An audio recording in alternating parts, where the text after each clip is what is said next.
Well, today we're going to talk about the Borlotto bean or the Borlotti bean.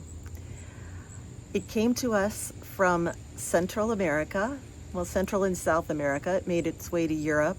The Italians bred it out to the version that I have today, the Borlotto Lamon.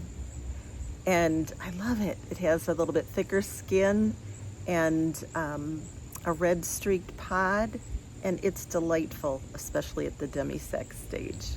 So join me.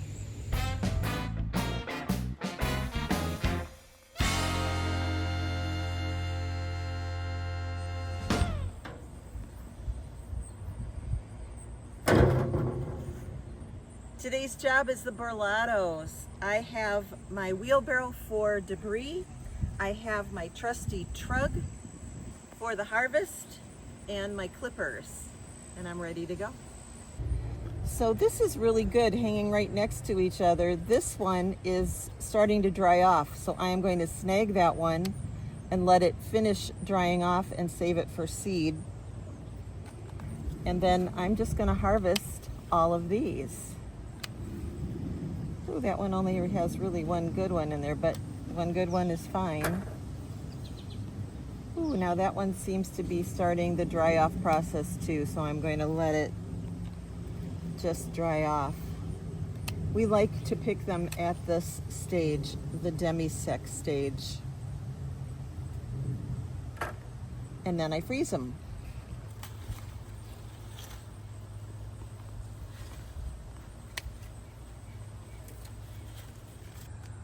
We are barely into the harvest. Already have a good amount of debris, fair amount of Borlottos and Borlotto seed. And I have all the way around there to go. And then I have another spot in the other garden as well. Yeehaw.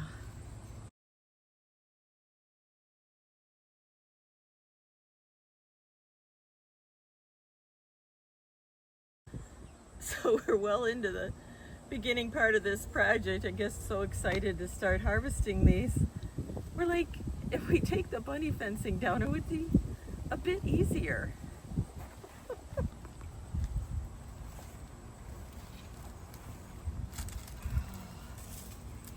That's too funny.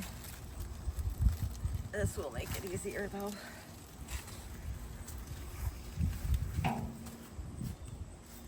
Okay, let's do it again. See, got a little tired of the scissor action and went and actually searched.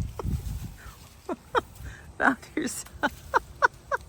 Well done. I didn't want to embarrass you in front of all your friends. The YouTube community. The YouTube community would have never let you live that down. I'm out here using scissors. Too funny. Well, we're more than halfway through the job. Got quite a chug full. Some dry ones.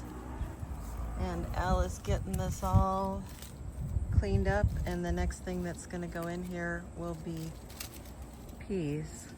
There's actually still quite a few up in the top where we haven't gotten to yet.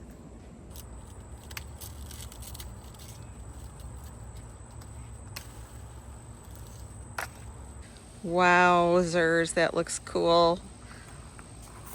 Look at that. Look at that. And then some dry ones. We just got some cleanup. I'll go get the little rake from the shed. I have left those Borlottos out to dry more in the sunshine. I closed the chicken wire fence back up for the moment, but I got to go back in and plant some peas right away. Stuck these in the shade of Dr. Whitey. I'm going to go have that drink Al fixed me. Cheers. Thanks for that drink. The Borlotto were known as the poor man's meat because, let's face it, poultry, beef were expensive, and these protein-rich legumes served an important purpose. Still do today. All right, we have finished the the first section, which is the bigger section. We now need to chop this into little bits and put it in the compost so we've got room for the debris of the next section. Smart Me says do this job in the shade next to the compost bin.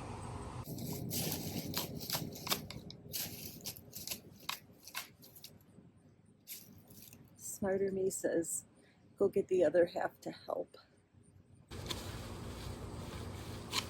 I think maybe the shears needs a sharpening, hey? Yep. Can we get that done at the farmer's market? My understanding is we can. Cool. Here's our other section of Borlottos. It's a much smaller section, so we'll do it. And right now it's kind of looking like the Leaning Tower of Pisa. It's getting hot, guys, it's getting hot.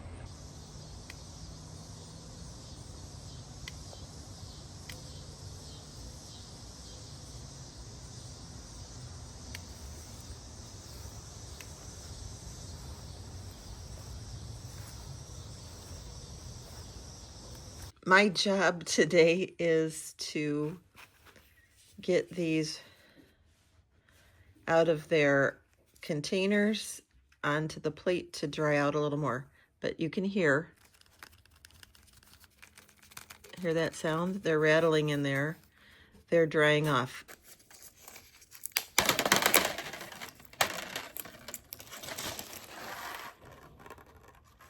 So I have finished shelling all the Borlottos, and I just want to show you a few things. So these, although they look like they're a completely different color, sometimes these Borlottos come out like that, and it's just absolutely fine. And I have a lot, way more than I'll need, so I've got plenty to gift. Now, I have rejected these because they are not big enough. This one tried to sprout. This one really tried to sprout. Pod must have really gotten wet. You can see the sprout just coming out of that one. Sprouted, just, you know, not shaped well and small. So those are all getting rejected, but I will have these sit out probably for about 3 weeks and dry off really, really good before I store them. Maybe 4 weeks. I like to make darn sure that they're completely dry. So guess what? It's a processing day. I've got that big trug of Borlotto beans. I am going to shell them. I have a trusty bowl to shell them into. And down here on the floor, I have a little bag that I will just use to put all of the shells of the beans in, or the rejects. Most importantly, I have my little iPad because whenever I'm doing work like this, I'm watching my friends at the same time. Well, I am finished 2.5 hours later. I have to get these bagged up. And I had more of the ones for drying off and giving away or planting next year. Golly, that was a long slog. All set for the freezer. I feel like I have less than last year for the freezer, but definitely more seeds to share. So, a little disappointing, but the reality is Al and I did not work down our freezer well, and we don't have a whole lot of space, so maybe it's a blessing. Oh, overheating phone prevention. I was watching the Coast to Coast video on down home backyard gardening, and the Project Help Desk had the most marvelous tip to bring out a coolie pack for your phone while you're filming. So I did what they said. I wrapped my little coolie pack in a towel, but I upped the game a little bit and put it in a cooler. It's 86 degrees here today in Chicagoland. Sweat is rolling down my little forehead, And guess what? It's working marvelously. What an awesome tip. Links below to their channel. Sure hope you enjoyed that. And remember, sometimes the only thing we harvest is knowledge, and that's okay. Bye for now. We'll see you on the next one.